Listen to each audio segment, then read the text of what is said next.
dan berlatih memakai Kristus, berlatih makan dan minum Yesus, lepas dari derita ronta. Haleluya, hayat Roh Kudus, haleluya, serbalah baru. Dari angan pindah alih ke roh, kelimpahan kita rasakan.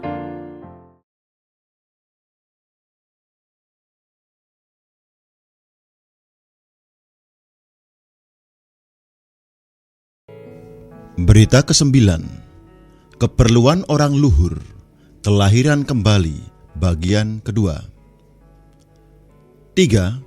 Daging melahirkan daging. Nikodemus mengira bahwa kelahiran kembali berarti kembali ke dalam rahim ibunya untuk dilahirkan sekali lagi. Ia tidak tahu bahwa sekalipun ia dapat dilahirkan secara demikian, ia masih tetap sebagai daging. Tak peduli berapa kali orang dilahirkan dari rahim ibu, ia tetap merupakan daging, sebab daging melahirkan daging. Berdasarkan itulah Tuhan berkata kepada Nikodemus, apa yang dilahirkan dari daging adalah daging. Yohanes pasal 3 ayat 6. Daging di sini menunjukkan orang alamiah dengan hayat alamiah. Tidak peduli berapa kali kita dilahirkan dari orang tua kita tetap adalah manusia alamiah dengan hayat alamiah. Sifat hakiki kita selamanya tidak dapat berubah. Kelahiran kembali bukanlah dilahirkan kembali dari orang tua kita, melainkan dilahirkan dari Allah Sang Roh, agar kita memiliki hayat serta sifat ilahinya. Hayat dan sifat ini mutlak bertolak belakang dengan hayat serta sifat alamiah kita. 4. Roh melahirkan roh. Kelahiran kembali berarti kita dalam roh dilahirkan oleh Roh Kudus, yakni roh ilahi melahirkan kembali roh kita dengan hayat Allah yang ilahi itu. Kelahiran kembali ialah kita menerima hayat Allah. Ini adalah perkara yang mutlak terjadi di dalam roh kita. Roh kita diciptakan Allah justru untuk tujuan ini. Kita justru memiliki organ istimewa ini, roh manusia kita, dalam lubuk batin kita. Dalam ciptaannya, Allah telah menciptakan roh bagi kita, yang bertujuan agar pada suatu hari kita dapat menggunakan roh ini untuk berkontak dengan Allah dan menerimanya ke dalam kita. Fungsi roh manusia adalah untuk berkontak dengan Allah. Kelahiran kembali bukanlah perkara di dalam pikiran, emosi, atau tekad kita, melainkan seluruhnya di dalam roh kita. Yohanes pasal 1 ayat 12-13 mencantumkan, namun semua orang yang menerimanya diberinya kuasa supaya menjadi anak-anak Allah, yaitu mereka yang percaya dalam namanya. Orang-orang yang dilahirkan bukan dari darah atau dari daging, bukan pula oleh keinginan seorang laki-laki, melainkan dari Allah. Pada bagian manakah kita ini dilahirkan oleh Allah? Di dalam roh kita. Yang dilahirkan oleh roh itulah roh. Allah itu roh, dan hanya roh yang dapat menyentuh roh, dan hanya roh sajalah yang dapat dilahirkan oleh roh. Jadi, kelahiran kembali adalah perkara yang mutlak terjadi dalam roh kita, tidak tergantung pada apakah Anda mempunyai pikiran yang jernih, emosi yang seimbang, atau tekad yang kuat. Itu adalah ruang lingkup yang lain. Kelahiran kembali terjadi dalam ruang lingkup roh kita. Roh kitalah ruang lingkup terjadinya kelahiran kembali. Agar mengalami kelahiran kembali, janganlah menggunakan pikiran, emosi, atau tekad Anda. Asalkan Anda membuka diri, melupakan segala apa adanya Anda, dari lubuk roh Anda menyeru nama Tuhan Yesus, percaya kepadanya, Allah Sang Roh segera menjamah roh Anda. Perkara ini terjadi secara kilat, mungkin tidak sampai 1 detik.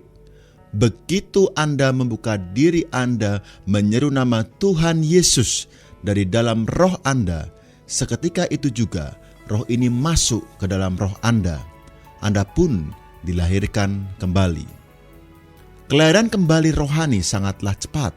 Tidak perlu bidan, jururawat, atau tabib. Ketika Anda berkata, Tuhan Yesus, aku percaya kepadamu, Anda sudah dilahirkan kembali dalam roh Anda. Dalam ayat 6, Tuhan berkata, apa yang dilahirkan dari daging adalah daging, dan apa yang dilahirkan dari roh adalah roh. Dilahirkan kembali bukanlah dilahirkan dari daging, karena yang dilahirkan dari daging adalah daging juga. Dilahirkan kembali adalah dilahirkan dari roh, dilahirkan dari Allah Sang Roh itu. Yang dilahirkan dari roh adalah roh, yaitu roh kita yang telah dilahirkan kembali. Daging adalah manusia alamiah kita, manusia lama kita, manusia lahiriah kita.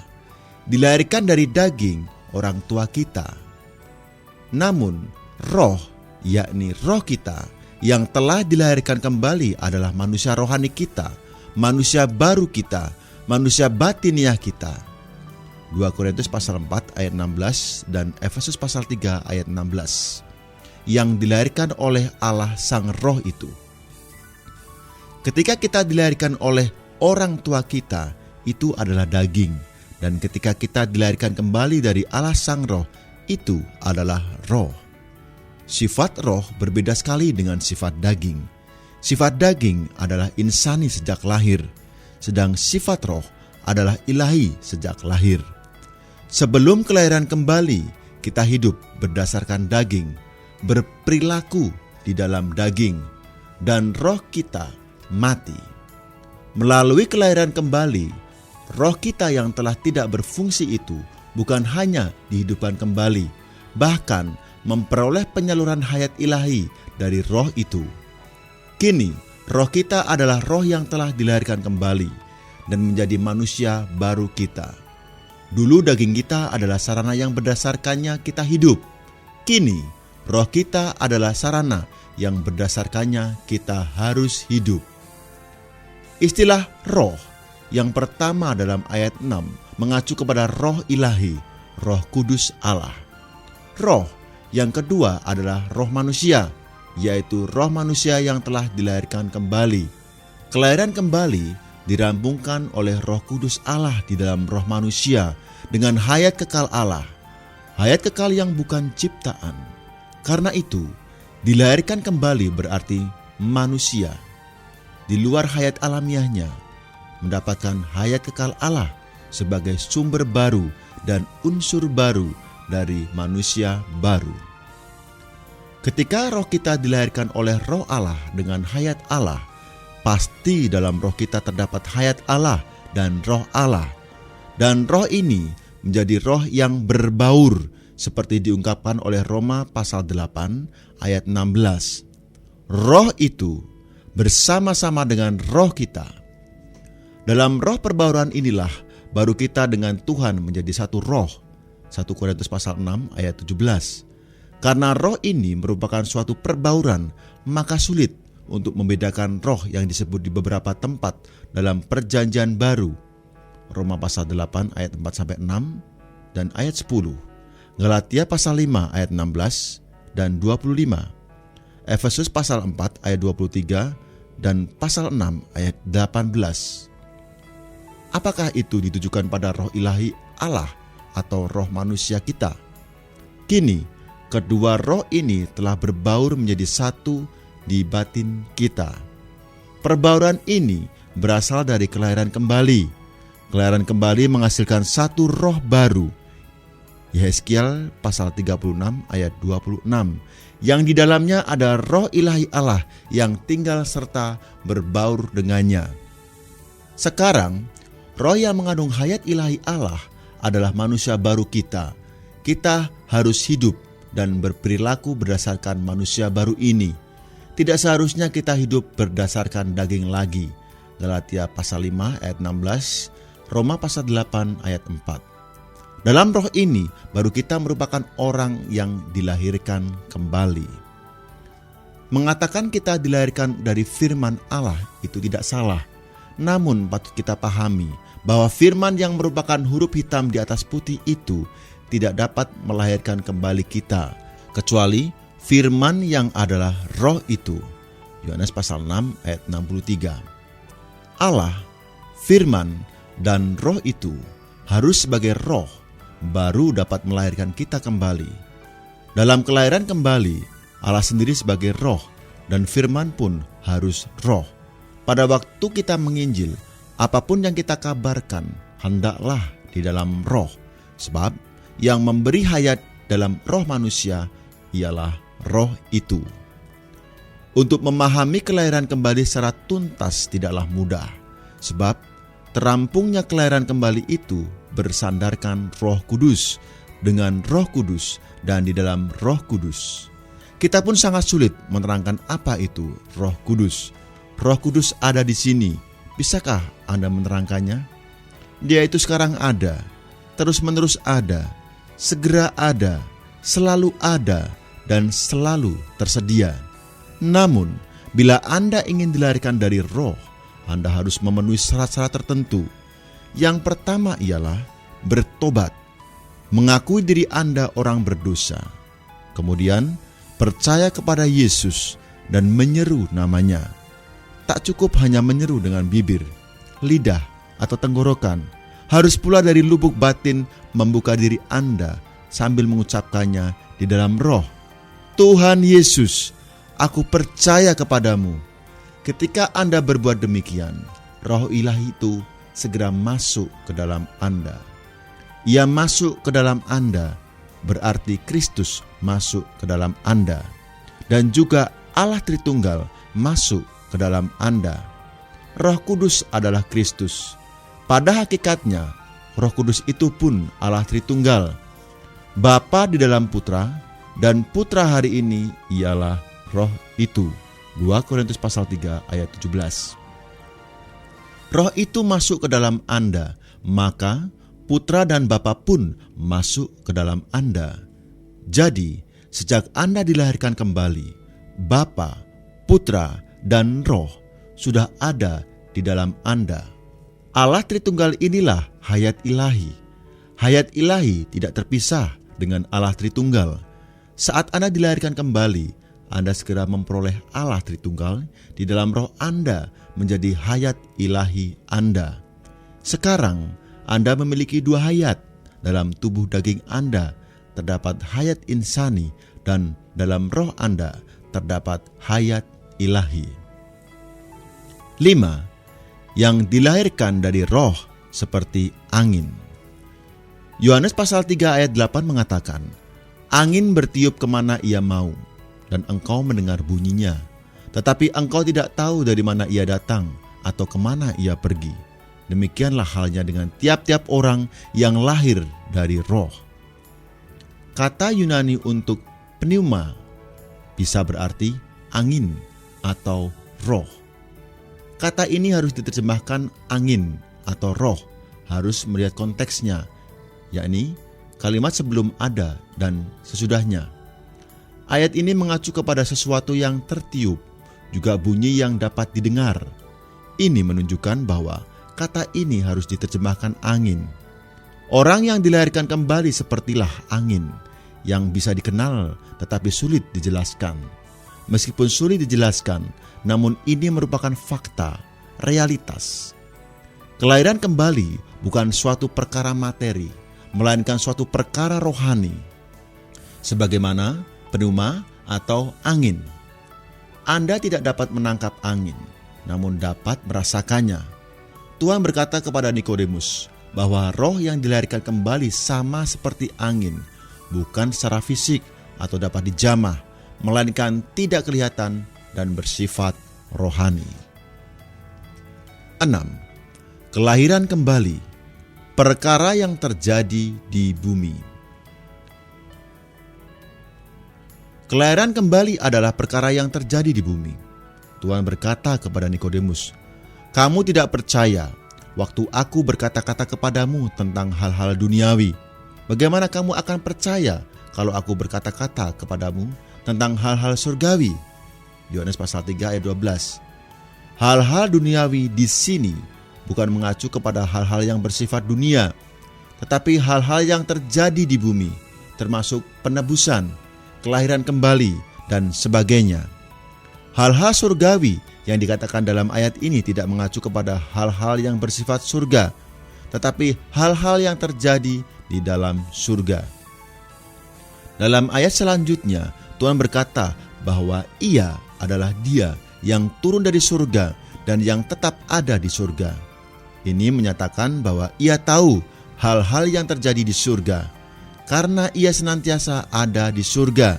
Di samping itu, Ia pun berada di bumi, menuturkan hal-hal duniawi kepada orang, dan salah satu di antaranya ialah kelahiran kembali. 7. Untuk memasuki kerajaan Allah. Dalam ayat 3, Tuhan berkata, "Sesungguhnya aku berkata kepadamu, jika seseorang tidak dilahirkan kembali, ia tidak dapat melihat kerajaan Allah." Ayat 5 mengatakan, "Sesungguhnya aku berkata kepadamu, jika seseorang tidak dilahirkan dari air dan roh, ia tidak dapat masuk ke dalam kerajaan Allah." Firman Tuhan ini dengan jelas mewahyukan bahwa kelahiran kembali adalah satu-satunya jalan untuk masuk ke dalam kerajaan Allah. Untuk memasuki kerajaan Allah, kita harus dilahirkan kembali. Selain ini, kita tidak memiliki jalan untuk memasuki kerajaan Allah. Kerajaan Allah adalah kekuasaan Allah. Ini merupakan ruang lingkup ilahi. Manusia harus memiliki hayat ilahi baru dapat memasukinya. Hanya hayat Allah yang mampu mengerti perihal ilahi. Karena itu, manusia yang ingin nampak atau memasuki kerajaan Allah harus dilahirkan kembali oleh hayat Allah. Kerajaan selalu berhubungan dengan hayat. Kerajaan tumbuh-tumbuhan berhubungan dengan hayat tumbuh-tumbuhan. Kerajaan binatang hanya berhubungan dengan hayat binatang. Kalau Anda ingin mempunyai bagian dalam suatu kerajaan, terlebih dulu Anda memerlukan hayat kerajaan tersebut. Hanya burung saja yang ada bagian dalam kerajaan unggas, sebab burung memiliki hayat unggas. Demikian juga, hanya manusia saja yang ada bagian dalam kerajaan manusia, karena hanya manusia yang mempunyai hayat manusia. Karena itu, tanpa hayat Allah, bagaimana kita bisa ada di bagian dalam kerajaan Allah? Kerajaan Allah bukan sekedar Allah memegang pemerintahan, tetapi juga ditujukan pada wilayah atau ruang lingkup ilahi. Jika mau mengambil bagian dalam pemerintahan Allah serta dalam ruang lingkup ilahi, kita perlu hayat ilahi Allah. Hanya mereka yang memiliki hayat ilahi baru bisa berada dalam ruang lingkup ilahi ini dan mendapat bagian dalam kerajaan ilahi.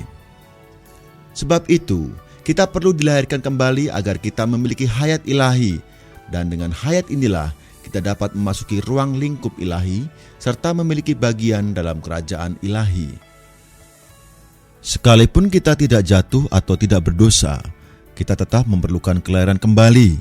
Karena bagaimanapun baik dan sucinya hayat manusia, tetap mustahil mengerti akan perkara dalam ruang lingkup ilahi. Juga tidak memenuhi syarat untuk memasuki kerajaan ilahi. Hanya hayat ilahi yang memenuhi syarat untuk berada dalam ruang lingkup ilahi. Hanya hayat ilahi yang sanggup memuaskan tuntutan kerajaan Allah. Mana mungkin hayat manusia kita bisa mengerti perkara-perkara ilahi dalam kerajaan Allah? Bagaimana mungkin ia cocok dengan kerajaan ilahi? Mustahil. Kita memerlukan hayat ilahi, kita memerlukan kelahiran kembali. Kelahiran kembali itulah jalan satu-satunya, pintu satu-satunya untuk memasuki kerajaan Allah. Hayat ilahi membawa kita ke dalam kerajaan Allah. Kita semua dilahirkan ke dalam kerajaan manusia. Tidak pernah ada seorang pun yang dinaturalisasikan ke dalam kerajaan manusia. Sebagai contoh, begitu terlahir, seekor anjing sudah berada dalam kerajaan anjing. Ia paham segala perkara anjing. Tidak perlu orang mengajarnya bertingkah sebagai anjing. Hai anjing, kamu harus tahu bahwa kamu adalah anjing. Kamu di dalam kerajaan anjing. Sejak saat ini kamu harus menyalak setiap hari. Anjing sudah berada dalam kerajaan anjing. Sejak lahirnya sudah mengetahui semua perihal anjing. Inilah alasan mengapa Tuhan Yesus menegaskan kepada Nikodemus bahwa ia harus dilahirkan ke dalam kerajaan Allah. Kita tidak mungkin memasuki kerajaan Allah melalui belajar atau naturalisasi. Mungkin saja Anda dinaturalisasikan menjadi warga negara suatu kerajaan, namun Anda tidak akan dapat dinaturalisasikan ke dalam suatu kerajaan. Anjing tidak dapat dinaturalisasikan ke dalam kerajaan kucing. Jika ada seseorang berkata kepada anjing, "Anjing, aku menyukaimu, aku ingin mengganti statusmu. Dahulu kamu dilahirkan ke dalam kerajaan anjing, kini kamu kunaturalisasikan ke dalam kerajaan kucing." Bila demikian, Anda telah mendatangkan kerepotan yang besar pada kerajaan kucing. Kalau ingin memasukkan anjing ke dalam kerajaan kucing, ada satu cara yang benar, yaitu melahirkan kembali anjing itu dengan hayat kucing. Jika seekor anjing benar-benar dilahirkan kembali dengan hayat kucing, maka dengan sendirinya anjing itu akan berpindah dari kerajaan anjing ke dalam kerajaan kucing. Begitu kita dilahirkan kembali, kita dipindahkan ke dalam kerajaan Allah. Kolose pasal 1 ayat 13 mengatakan, Ia telah melepaskan kita dari kuasa kegelapan dan memindahkan kita ke dalam kerajaan anaknya yang terkasih. Melalui kelahiran kembali, kita telah berpindah sehingga kita berada di dalam kerajaan Allah. Ketika kita menyeru nama Tuhan, Roh Ilahi segera masuk ke dalam kita, melahirkan kita kembali sehingga kita dilahirkan ke dalam kerajaan Allah. Walaupun Anda sangat sedikit mengerti perkara kerajaan Allah, namun roh di dalam Anda memahami perkara kerajaan ini. Hayat ilahi yang ada dalam roh Anda mengerti kerajaan Allah. Banyak orang Kristen yang terlalu bergantung pada ajaran. Banyak orang muda yang datang kepada saya sambil mengajukan pertanyaan mengenai masalah merokok, nonton bioskop, makan minum, berpakaian, dan menikah. Hampir setiap muda-mudi memiliki banyak pertanyaan tentang perkara-perkara ini. Setiap kali seorang pemuda mengajukan pertanyaan sejenis ini, saya selalu balas dengan pertanyaan kembali. Mengapa bertanya kepadaku, boleh atau tidak merokok? Anda lebih jelas daripada aku. Anda tidak seharusnya bertanya kepadaku, sebab Anda telah tahu jawabannya. Anda bertanya kepadaku tak lain ingin konfirmasi saja, namun aku tidak bersedia memberi Anda konfirmasi apapun. Berterus teranglah kepadaku, bukankah Anda sudah tahu boleh atau tidak merokok? Setelah ia mengaku sudah tahu, saya lalu menyusul dengan pertanyaan, bagaimana Anda tahu? Dari mana Anda tahu? Mereka selalu menjawab, di dalam mereka ada sesuatu yang membuat mereka tahu. Kita tahu karena kita telah dilahirkan ke dalam kerajaan Allah. Tak perlu seorang pendeta atau penginjil memberitahu orang harus berbuat ini dan itu. Perlukah Anda mengajari anjing untuk menyalak? Jika Anda menyuruh anjing menyalak dan seandainya anjing itu bisa berbicara, pasti ia akan berkata, "Aku tidak perlu diajari menyalak, karena sejak lahir aku sudah bisa menyalak. Bahkan aku justru hidup dalam kerajaan yang menyalak. Kerajaanku adalah kerajaan menyalak. Aku pun mempunyai hayat menyalak, maka tanpa diajari, aku dengan sendirinya akan menyalak." Demikianlah, kita semua telah dilahirkan ke dalam kerajaan Allah. Karena itu, kita mengerti beberapa hal. Jika Anda menanyakan bagaimana saya tahu, saya akan menjawab, aku memang sudah tahu. Saya tahu bahwa saya ini manusia, tidak perlu diajari orang bahwa saya ini manusia. Saya memang adalah manusia. Sebagaimana saya ini manusia di dalam kerajaan manusia, demikian pula saya mempunyai hayat Allah. Saya ini adalah anak Allah dan di dalam kerajaan Allah. Saya mempunyai hayat Allah, maka hayat inilah yang memasukkan saya ke dalam kerajaan Allah. Sesungguhnya Saya bukan sekedar di dalam kerajaan Allah, tetapi juga di dalam diri Allah sendiri. Karena kita ada di dalam kerajaan Allah, maka ada hal-hal yang tidak dapat kita lakukan, sekalipun kita mencoba melakukannya. Jika Anda sengaja mau marah, Anda akan menemukan bahwa itu sudah tidak mungkin sama sekali. Anda memutuskan hendak memukul istri Anda akan menemukan itu mustahil. Mengapa? Sebab Anda sudah di dalam kerajaan Allah, dan hayat Allah membuat Anda tidak bisa berbuat demikian. Inilah kerajaan Allah. Haleluya! Kita di dalam kerajaan ini. C. Keadaan manusia yang sebenarnya. 1. Terkena racun ular, mengandung sifat ular. Nikodemus masih kebingungan, lalu bertanya, "Bagaimanakah mungkin hal itu terjadi?" Jawab Yesus, "Engkau guru orang Israel, dan engkau tidak mengerti hal-hal itu?" Kemudian Tuhan mengatakan kepadanya sebuah lambang penebusan dalam perjanjian lama yang menyangkut penebusan. A. Seperti Bani Israel yang mati kena racun ular di padang gurun. Dan sama seperti Musa meninggikan ular di padang gurun, demikian juga anak manusia harus ditinggikan. Setelah Tuhan Yesus mengatakan ini, barulah Nikodemus jelas. Ketika Bani Israel bersungut-sungut terhadap Allah dan Musa, lalu Tuhan menyuruh ular-ular tedung di antara bangsa itu yang memagut mereka, sehingga banyak orang Israel yang mati. Bilangan pasal 21 ayat 6. Bangsa itu mendatangi Musa agar ia mau berdoa kepada Tuhan supaya dijauhkannya ular-ular itu dari mereka. Lalu Musa mendoakan mereka, dan Allah menunjukkan keselamatan kepada Musa supaya ia membuat ular tembaga dan menaruhnya di atas sebuah tiang. Bilangan pasal 21 ayat 8-9. Agar setiap orang yang terpagut dan memandangnya akan tetap hidup. Bilangan pasal 21 ayat 9. Dalam Yohanes pasal 3 ayat 14, Tuhan menerapkan gambaran ini pada dirinya. Katanya, "Dia sebagai anak manusia akan ditinggikan sama seperti Musa meninggikan ular di padang gurun." Perhatikanlah bahwa Tuhan di sini menyebut dirinya anak manusia, bukan anak Allah. Tuhan ingin memberitahu Nikodemus, "Nikodemus, nampaknya kamu ini manusia yang lemah lembut. Namun ketahuilah, sesungguhnya kamu adalah seekor ular. Tidak peduli betapa ramah dan sopannya kamu, di dalammu tetap terkandung sifat ular. Kamu telah terkena racun. Di dalam Adam, kamu telah terkena racun. Ketika Adam terbagut ular, kamu sudah ada di dalamnya. Jadi, kamu ini dilahirkan dari sifat yang beracun, maka sifatmu itu sifat ular." Sebelumnya, Nikodemus tidak pernah memahami hal ini. Demikian juga hari ini, jarang sekali orang menyadari dirinya itu ular.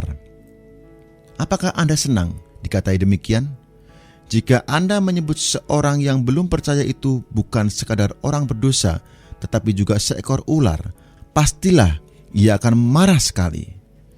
Nikodemus tidak pernah memikirkan dirinya bersifat ular.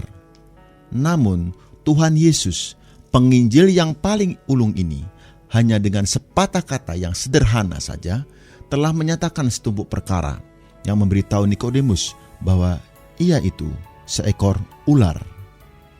Dalam Yohanes pasal 1 ayat 29, Yohanes Pembaptis berkata, "Lihatlah anak domba Allah." Yohanes pasal 3 ayat 14, Tuhan tidak mengibaratkan dirinya sebagai anak domba Allah, melainkan sebagai ular tembaga. Anak domba Allah menanggulangi dosa, sedangkan ular tembaga untuk menumpas ular tua itu. Kesulitan yang ada pada kita sebagai orang yang telah jatuh bukan hanya dosa, tetapi ular. Orang Kristen sudah banyak mendengar tentang anak domba Allah, namun jarang mendengar ular tembaga melambangkan Kristus. B. Di atas salib, Kristus ditinggikan dalam bentuk ular. Sewaktu Tuhan Yesus mati di atas salib, ia berada di dalam bentuk ular. Perkataan ini sulit dimengerti. perlu diberi sedikit penjelasan. Roma pasal 8 ayat 3 mengatakan, Allah mengutus anaknya sendiri sebagai manusia yang serupa dengan daging yang dikuasai dosa, dan untuk menghapuskan dosa, Ia telah menjatuhkan hukuman atas dosa di dalam daging. Ayat ini memberitahu kita bahwa Kristus menjadi bentuk tubuh daging yang berdosa. 2 Korintus pasal 5 ayat 21 mengatakan bahwa Kristus menjadi dosa karena kita. Alangkah kuatnya perkataan ini. Apa artinya? Ketika iblis, Satan, di dalam ular memujuk Adam makan buah pohon pengetahuan dan menerima pikirannya, maka iblis, si ular tua itu, menginjeksikan sifatnya ke dalam manusia, sehingga sifat yang jahat itu pun terinjeksi ke dalam tubuh manusia. Tubuh manusia memang ciptaan Allah dan memang baik, tetapi sifat iblis yang jahat itu terinjeksi ke dalamnya, maka sifatnya berubah menjadi daging. Tubuh ciptaan Allah itu memang baik, tetapi tubuh daging itu buruk. Karena itu merupakan tubuh yang telah berubah sifatnya oleh racun ular. Istilah tubuh ini baik, namun daging tidak baik. Lalu, mengapa Yohanes pasal 1 ayat 14 mengatakan firman itu telah menjadi daging atau manusia? Daging itu baik atau buruk? Kristus menjadi daging itu baik atau tidak baik? Dalam menjawab pertanyaan semacam ini, kita harus sangat hati-hati. Yohanes pasal 3 ayat 14 menyatakan juga menjamin bahwa ketika Kristus menjadi daging, Dia tidak menjadi buruk. Roma pasal 8 ayat 3 mengatakan, Ia serupa dengan daging yang dikuasai dosa. Rupa ini sama dengan rupa ular tembaga, mempunyai bentuk ular namun tanpa mengandung bisa atau racun ular. Kristus menjadi rupa tubuh daging yang berdosa. 2 Korintus pasal 5 ayat 21 dan Ibrani pasal 4 ayat 15. Kristus hanya secara rupa dan bentuk menjadi tubuh daging yang berdosa, bukan pada hakikatnya menjadi tubuh daging yang berdosa. Lihatlah ular yang terbuat dari tembaga. Dari bentuk luarnya kelihatan seperti ular asli, padahal di dalamnya tidak mengandung racun. Ia mempunyai rupa ular, tetapi tanpa sifat ular. Demikianlah Kristus menjadi rupa daging yang berdosa. Dari lahir kelihatan sama dengan orang berdosa, tetapi di dalamnya tidak terdapat sifat dosa. Ia menjadi dosa, namun tidak mengenal dosa. Ia hanya mempunyai rupa dan bentuk tubuh daging yang berdosa. C. Ular tua, iblis, setan mendapat hukuman melalui ini. Ketika Kristus ditinggikan di atas salib, tersentaklah Satan, iblis, ular kuno ditanggulangi. Yohanes pasal 12 ayat 31-33 dan Ibrani pasal 2 ayat 14. Dengan kata lain, dalam manusia yang telah jatuh, sifat si jahat itu tertumpas oleh kematian Kristus. Ini boleh kita umpamakan dengan perangkap tikus. Tikus itu paling menjengkelkan dan sulit ditangkap. Tetapi jika Anda menggunakan perangkap tikus dengan sedikit umpan, Anda sudah dapat menangkapnya. Ketika seekor tikus keluar dari sarangnya untuk mencari makanan, begitu melihat umpan, ia masuk dan menggigitnya. Demikian, tikus itu tertangkap. Beginilah cara tikus ditangkap dan dimatikan. Dalam alam semesta ini ada seekor tikus kecil, itulah iblis. Umat manusia menjadi sebuah perangkap. Dalam perangkap ini ia terjebak. Adam merupakan perangkap sekaligus umpannya. Iblis telah menggigit umpan, lalu mengira dengan menginjeksikan dirinya ke dalam tubuh daging manusia, ia telah mendapatkan kemenangan. Iblis tidak tahu bahwa dengan berbuat demikian, ia malah jatuh ke dalam perangkap. Ia terjebak di dalam tubuh daging manusia. Pada suatu hari, Tuhan Yesus mengenakan rupa tubuh yang berdosa ini, kemudian membawa tubuh ini ke atas salib, menyalibkannya. Melalui tubuhnya mati terpaku, ia telah menghancurkan iblis yang telah menginjeksikan dirinya ke dalam tubuh manusia. Kini, kita bisa memahami Ibrani pasal 2 ayat 15 yang mengatakan, ia juga menjadi sama dengan mereka dan turut mengalami keadaan mereka, supaya melalui kematiannya ia memusnahkan dia, yaitu iblis yang berkuasa atas maut. Dalam tubuh daging, melalui kematiannya, Kristus telah menumpas iblis. Jika kita tidak paham ayat ini, pasti akan sulit menanggapi makna yang sesungguhnya dari Ibrani pasal 2 ayat 14. Bagaimanakah Kristus memusnahkan iblis di atas salib? Dengan mengenakan rupa tubuh dosa, serta membawa tubuh ini ke atas salib. Kemudian, melalui tersalib di sana, iblis dimusnahkan. Di mata Allah, kita semua telah menjadi ular, sama seperti Bani Israel zaman dahulu telah menjadi ular dan memerlukan seekor ular tembaga yang ditinggikan sebagai pengganti mereka. Kita pun memerlukan Kristus mati di atas salib sebagai pengganti kita. Di atas salib, Kristus bukan hanya anak domba Allah yang menghapus dosa umat manusia. Yohanes pasal 1 ayat 29. Ia pun menjadi rupa ular untuk menanggulangi sifat jahat kita dan menyingkirkan ular kuno itu.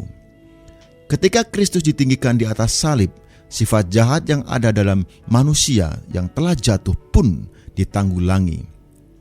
Begitu manusia menerima Kristus yang telah tersalib dan bangkit kembali ini, sehingga ia terlahir kembali oleh hayat ilahi yang ada di dalam Kristus, maka sifat yang milik setan itu pun wajib ditanggulangi.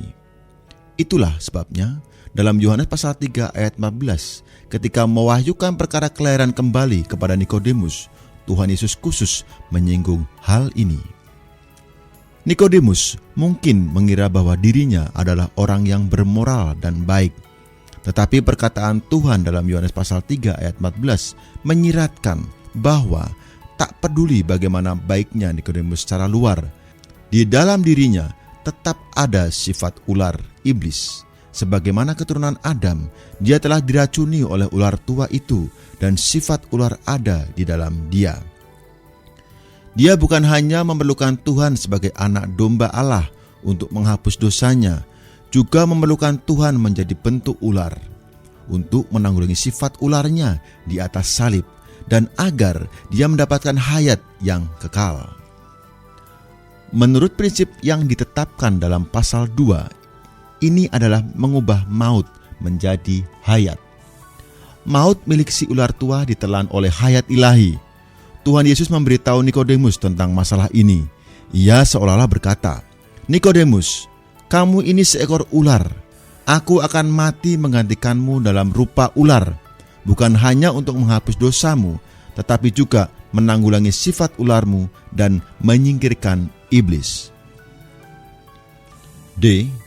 Siapa percaya kepada Kristus beroleh hidup kekal. Ayat 15 menampakkan tujuan dari ayat 14, supaya setiap orang yang percaya kepadanya beroleh hidup yang kekal. Supaya dalam ayat 15 menunjukkan bahwa ayat ini merupakan kelanjutan dari ayat 14, yaitu akibat dari Kristus mati di atas salib dalam rupa ular untuk menggantikan kita. Dalam kematiannya itu, ia telah menanggulangi sifat ular kita dan memusnahkan ular yang bercokol di dalam tubuh daging kita. Hasilnya, membuat kita yang percaya kepadanya beroleh hidup yang kekal. Sama seperti Bani Israel yang terkena racun ular, begitu memandang kepada ular tembaga yang ditinggikan itu, mereka tetap hidup. Hari ini, asal kita bertobat dan memandang kepada Tuhan Yesus yang tersalib itu, kita pun akan mengalami perkara yang sama. Dengan berbuat demikian, dosa kita pasti dihapuskan, sifat ular kita ditanggulangi, iblis yang bercokol di dalam kita pun ditumpas, dan kita pun beroleh hidup yang kekal. Inilah makna kelahiran kembali. Ketika kita dilahirkan kembali, kita menerima hayat Allah di samping hayat manusia kita ini. Hayat manusia kita telah dirusak oleh ular dan ditanggulangi oleh Kristus di atas salib. 2. Dihakimi di dalam Adam karena dosanya. Karena Adam berdosa, maka segenap umat manusia ditimpa penghakiman di dalam Adam. Dalam ayat 18, Tuhan mewahyukan lebih lanjut tentang keadaan Nikodemus, bahwa ia bukan hanya memiliki sifat racun ular, tetapi juga berada di bawah penghakiman Allah. Ayat ini mengatakan, siapa saja yang percaya kepadanya, ia tidak akan dihukum. Siapa saja yang tidak percaya, ia telah berada di bawah hukuman, sebab ia tidak percaya dalam nama Anak Tunggal Allah. Menurut ayat ini, Nikodemus, kesatria yang bermoral itu, sudah ditetapkan hukumannya. Kapankah kita di bawah penghakiman? Pada saat Adam ditetapkan hukumannya, Anda telah dijatuhi hukuman di sana. Dengan kata lain, sebelum Anda terlahir, Anda sudah di bawah penghakiman. Anda telah divonis 6.000 tahun yang lalu karena Anda merupakan sebagian dari Adam. Maka ketika ia dihakimi, Anda pun ada di dalamnya. Tidak peduli Anda baik atau buruk, Anda sudah berada di bawah murka Allah. Yohanes pasal 3 ayat 36. Meskipun Nikodemus itu kesatria kalangan atas masyarakat, ia tetap dihakimi, yaitu orang baik, orang yang beragama, orang yang berbudi pekerti luhur. Namun ia sudah dijatuhi hukuman. Sebab itu ia memerlukan penebusan Tuhan. Tuhan harus mati baginya. Seorang yang demikian baik, namun sesungguhnya keadaannya tidak benar-benar baik. Keadaannya yang sejati adalah berlapis dua. Dalam sifat alamiahnya terdapat racun iblis, dan kedudukannya berada di bawah penghakiman Allah. Kita bukan kesatria yang berbudi baik, melainkan ular. Dari segi sifat alamiah kita mengandung iblis, Satan, serta unsur yang membuat kita menjadi anak-anak iblis. 1 Yohanes 3 ayat 10. Dari segi kedudukan kita ini sudah berada di bawah penetapan hukuman Allah. Jadi, keadaan orang yang paling baik dengan keadaan orang yang paling buruk tidak berbeda. A. Putra Allah datang menolong manusia terlepas dari penghukuman ini. Putra Allah telah datang menolong manusia terlepas dari penghukuman ini. Dalam ayat 17 dikatakan, sebab Allah mengutus anaknya ke dalam dunia bukan untuk menghakimi dunia, melainkan supaya dunia diselamatkan melalui dia. Kristus Putra Allah diutus untuk menolong kita terlepas dari penghakiman Allah ini yang menimpa kita karena Adam berbuat dosa. Kita semua telah dihakimi di dalam Adam. Kini kita melalui Kristus telah dibebaskan dari penetapan hukuman ini. Dalam kelahiran alamiah, kita telah dihakimi di dalam Adam. Namun dalam kelahiran kembali, kita telah diselamatkan di dalam Kristus. B. Melalui percaya kepada Putra Allah, manusia dilepaskan dari penghukuman ini. Bagaimana caranya kita dilahirkan kembali? Bagaimanakah kita bisa mendapatkan kelahiran kembali? Dalam ayat 15, 16, 18, dan 36, Tuhan mengatakan, supaya setiap orang yang percaya kepadanya beroleh hidup yang kekal. Supaya setiap orang yang percaya kepadanya tidak binasa, melainkan beroleh hidup yang kekal. Siapa saja yang percaya kepadanya, ia tidak akan dihukum. Siapa saja yang percaya kepada Anak, ia beroleh hidup yang kekal. Perkataan Tuhan yang ditegaskan berulang-ulang ini dengan jelas dan tegas memberitahu kita bahwa cara kita beroleh selamat atau memperoleh kelahiran kembali ialah percaya kepada Tuhan. Percaya adalah satu-satunya jalan kita beroleh selamat dan beroleh kelahiran kembali. Ini mutlak merupakan perkara iman. Tidak peduli berapa banyak yang dapat kita lakukan atau berapa baik kelakuan kita mustahil akan beroleh selamat dan dilahirkan kembali dengan bersandarkan kelakuan kita. Dalam hal ini, kelakuan kita tidaklah terhitung kecuali iman.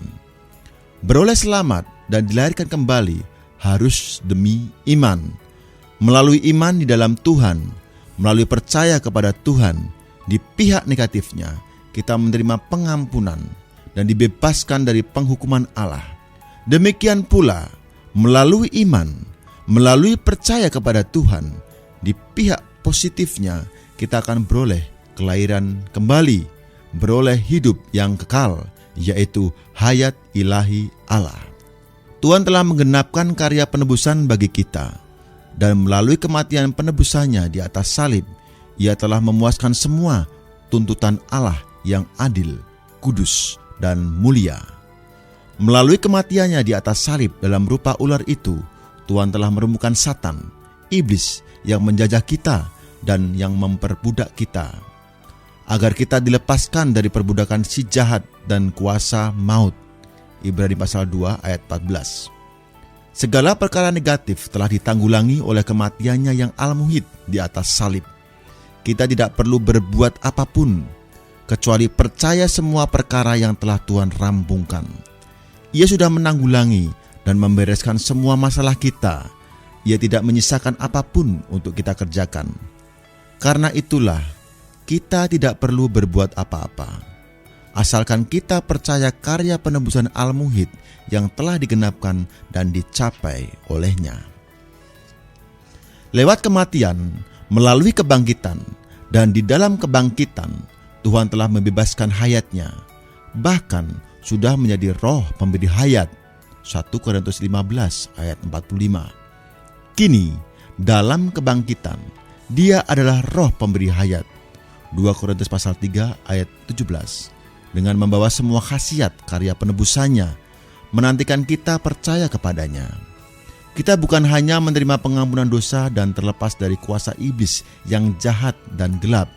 Kita juga menerima roh hayat, yakni Tuhan sendiri, beserta hayat kekal Allah. Demikianlah kita diselamatkan serta dilahirkan kembali. Melalui percaya kepada Tuhan dan percaya kepada semua karya penebusannya yang al-muhid, kita menerima hayat Allah dan dilahirkan olehnya sehingga menjadi anak-anak-Nya. Percaya Tuhan berarti menerima Dia. Yohanes pasal 1 ayat 12. Tuhan itu dapat diterima.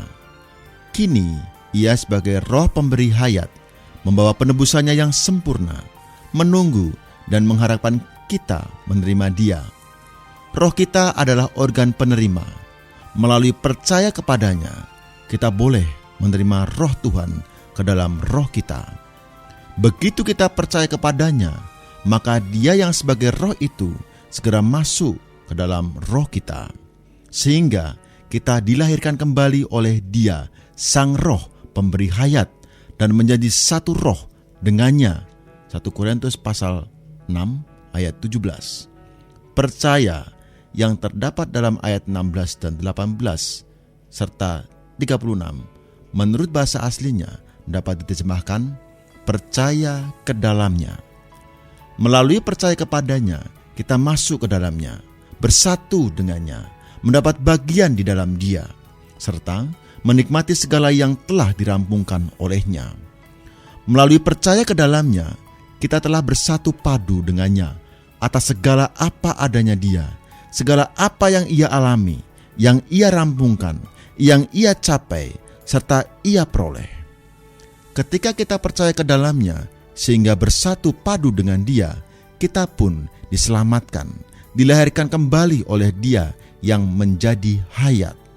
Melalui percaya ke dalam Dia, kita beroleh bagian di dalam Dia sebagai hayat dan beroleh kelahiran kembali di dalamnya. C. Putra Allah datang menjadi terang. Putra Allah datang menjadi terang agar manusia disoroti sehingga beroleh selamat. Yohanes pasal 3 ayat 19 sampai 21. Untuk menyelamatkan kita, Kristus, Putra Allah, datang terlebih dulu sebagai terang yang menerangi orang agar orang diselamatkan. Namun, sangatlah disayangkan bahwa kebanyakan orang lebih menyukai kegelapan daripada terang karena perbuatan mereka itu jahat. Siapa saja yang berbuat jahat pasti membenci terang, enggan datang kepada terang, khawatir perbuatannya yang jahat itu terbongkar. Tetapi siapa yang datang kepada terang tentu akan disoroti, dan melalui penerangan ini akan beroleh selamat. Terang dulu, kemudian beroleh selamat. Dalam Yohanes pasal 3 kita nampak, bahkan seseorang yang berbudi luhur pun berada di jalan kebinasaan. Walaupun ia mencari Allah, namun ia mencari menurut jalan pohon pengetahuan. Nikodemus itu mencari pengajaran, pengetahuan, dan semua itu justru milik pohon pengetahuan. Ia tidak mengetahui hayat, juga tidak mempunyai konsepsi akan hayat. Tetapi Tuhan membuat dia berpaling dari pengetahuan kepada hayat, supaya ia dilahirkan kembali, bahkan beroleh hayat Allah yang dilambangkan oleh pohon hayat dalam Kejadian pasal 2. Dalam pembicaraan Tuhan dengan dia terdapat sebuah isyarat yang menandakan bahwa tuntutannya terhadap pengetahuan itu berhubungan dengan sifat ularnya. Manusia alamiah kita, sifat ular kita, tidak hanya mendorong kita berbuat jahat, juga mendorong kita menuntut pengetahuan tentang Allah, namun bukan pada jalan hayat. Mencari pengetahuan semacam ini adalah jalan maut yang mendatangkan maut. Kita semua harus berpaling dari jalur pengetahuan ini kepada jalur hayat, agar kita menerima hayat Allah menjadi kenikmatan kita. Amin.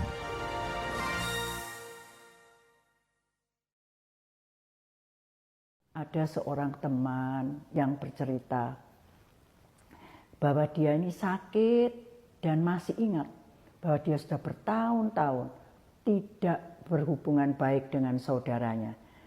Cuma berdua, tapi karena ada salah paham, ada sakit hati, tidak mau lagi berbicara satu sama lain. Tapi sekarang dia dalam keadaan sakit dan menyadari waktunya ini tidak banyak. Dan kalau dia tidak berdamai dengan saudaranya, bagaimana dia bisa diampuni oleh Tuhan?